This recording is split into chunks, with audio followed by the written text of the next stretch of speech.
Hello again. Well, I'm out here near the Snoqualmie River again, near Snoqualmie Falls, looking for a scene to paint. I'm gonna check out Snoqualmie Falls. I've been there before, but I haven't really found a good place to set up and paint. It's beautiful fall, late fall weather, late October. We've had some rain, and now we're getting a few days of sun and some beautiful fall colors.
Came across this beautiful scene, this little tree with the backlight and the river behind it. I really like the bands of color going on in the scene. I like the dark trunk of the tree and the brilliant light on the leaves, and then the deep dark forest behind it causing all that contrast. Then the blue and the green of the river, this tan, magenta, yellow bush growing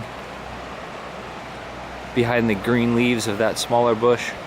So it'll be a challenge because it's so complicated. I'm going to try to keep it really simple. I'm going to try to simplify it. I'm going to go with a small panel since it's, I think it suits kind of a small composition. I'm going to try to catch the character of the tree standing upright and those beautiful colors behind it. Maybe a little bit of the leaf litter, oranges and reds and browns, and the blue stones on the ground. I think I'll be okay with the light. I'm looking southeast right now, so the sun should kind of travel right over the river and keep this tree backlit for me. So I think I have an hour or two of the same consistent light, so I'll get as far as I can here before the light changes too much. Well, I'm going to get set up. As always, thanks so much for joining me. If you like these videos, please like and subscribe.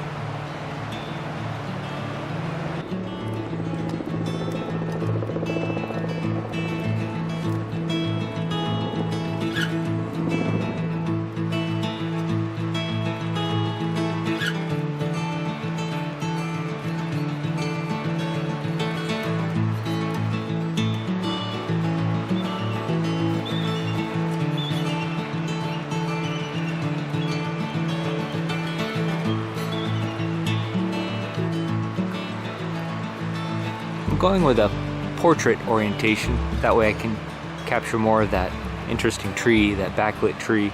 So let me show you my little iPhone trick. Hopefully this comes out on the video. Take a picture of close to what I think I want to paint. Okay, so here's the picture I just took. I'll click the edit button.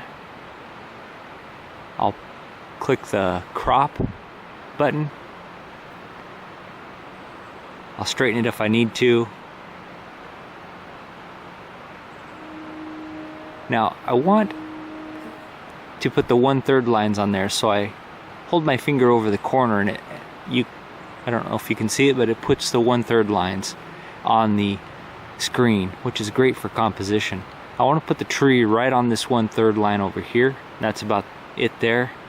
I'm going to cut out most of the sky, so I'm going to, well, first let me pick the size. I'm doing an 8x10, so I can select an 8x10 panel size, and then I can move the corner. I'm gonna crop out most of the sky, and then I can move the scene around until I have that tree right on that 1/3 line, about like that. And then I just click the power button and I click the up volume button, and that takes a shot. And when I hold my finger over the corner, it puts those 1/3 lines on, and I can do that same thing, take a screenshot. Now I have a shot with the 1/3 lines, so I can just use that as I draw in my initial sketch. It's a neat little trick, especially if you put the 1/3 lines on your panel already. It can help you to sketch the scene very quickly. Okay, I've got an 8x10 panel on my easel. I use an On Plein Air Pro easel. It's a sturdy little inexpensive travel easel. It's got a nice attachment to a standard tripod. For a pretty large panel, you could probably put an 18x24" panel on the easel. It would get whipped away in the wind, so you'd have to be careful about that. But I normally go up to about an 11x14. I've been wanting to do larger panels, and I think I will when I can find a spot where I may want to come back a few times and work on the painting for a little longer period of time. So I'll start with a sketch in charcoal. I carry a number 2 charcoal pencil with me. The charcoal seems to blend or to be wiped out nicely by the turpentine wash.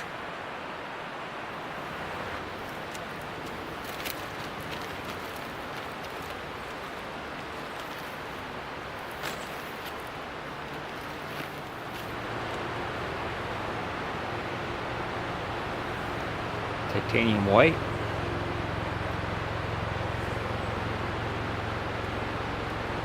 I like to put out more than I think I'll need. Cerulean blue.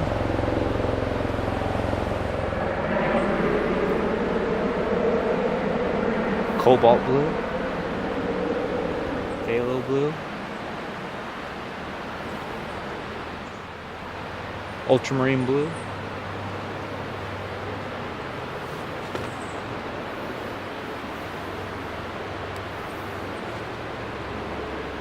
Sap green, burnt umber,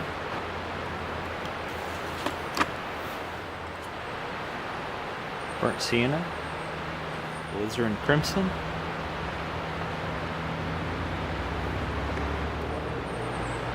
cad red, cad yellow, and radiant yellow.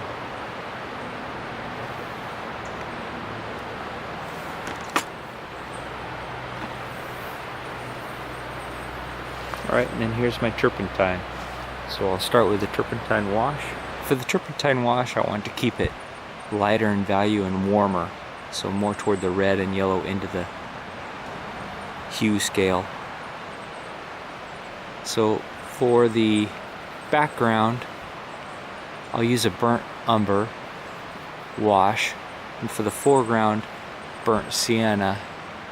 For the middle, where the leaves of the tree and the leaves of the bushes are lit up, I'll use cad yellow and radiant yellow. And then for the river, I may use just a little bit of a greenish yellow, maybe like a cerulean blue with radiant yellow. As usual, I'll start with a nice big bristle brush. This is a number 12 Utrecht. It's maybe a little over an inch wide, so pretty big, nice soft, old broken in flat.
Okay, I have the turpentine wash in now. I'm going to let that set up just a little bit, and then I'll take a little smaller brush with turpentine and wipe away the paint to expose the lightest lights where the light is hitting the leaves and some of the highlights on the river. But I'll have a little cup of coffee while this is setting up.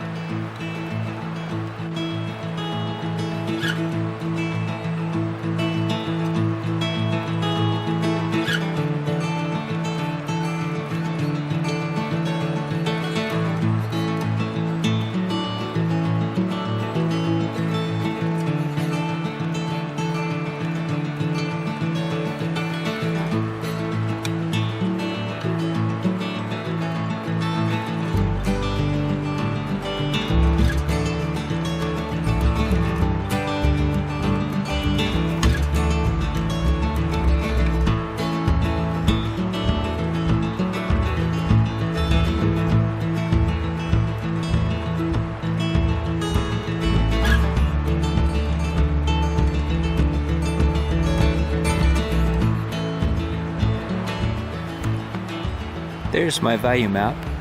You can say I have the darks and the lights in. Kind of a nice range with that tree trunk.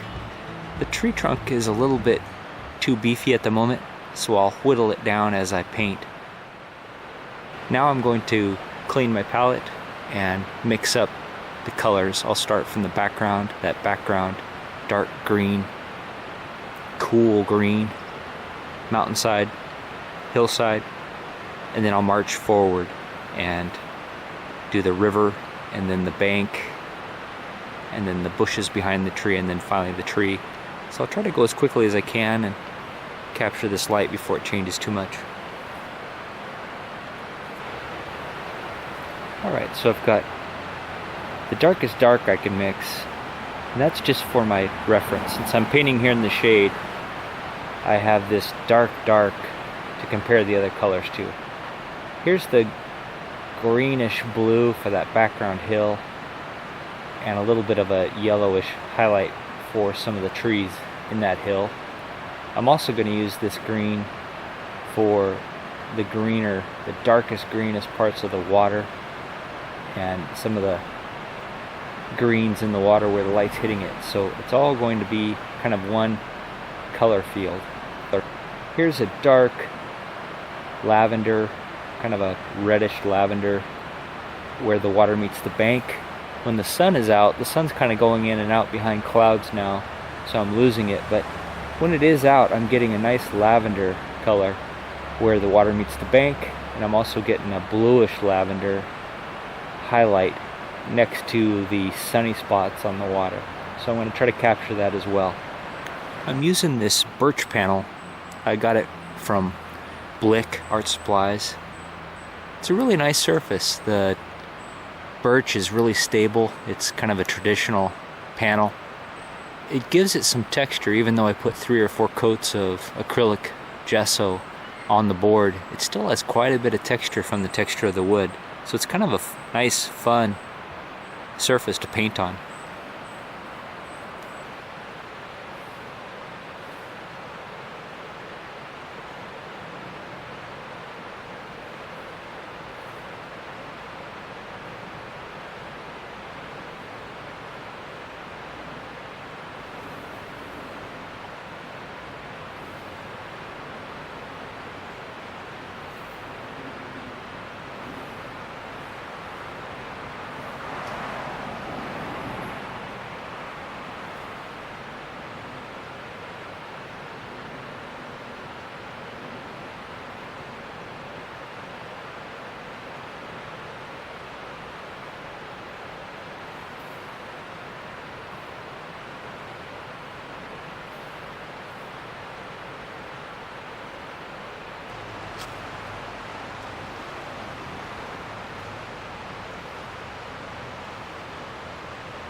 Got the colors mixed up now for the foliage. Got this light mid-tone green, light mid-tone orange, and then almost the lightest value greenish yellow, orange, and that kind of lavender magenta color. This is for that middle ground bush that has just a really delicious peachy lavender color that I want to capture. When the sun is on those leaves just right, it creates a beautiful contrast between these colors.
Alright, well I got finished. Had a really lovely afternoon here on the river.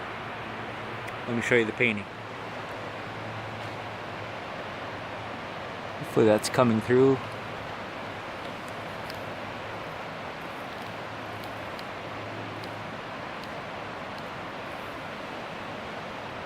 Very strong backlight right now because the sun is kind of swung around to be more aimed at us. But hopefully you can see that.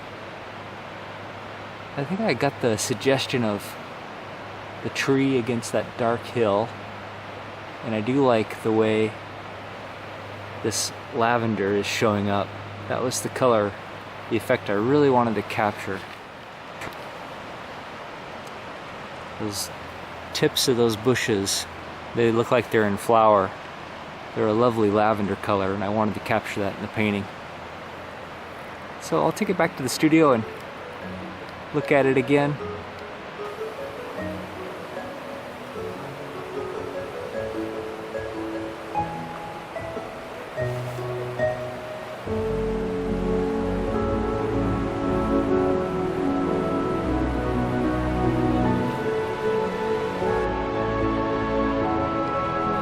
I really appreciate you joining me. If you like these videos, please like and subscribe. And I'll see you next time.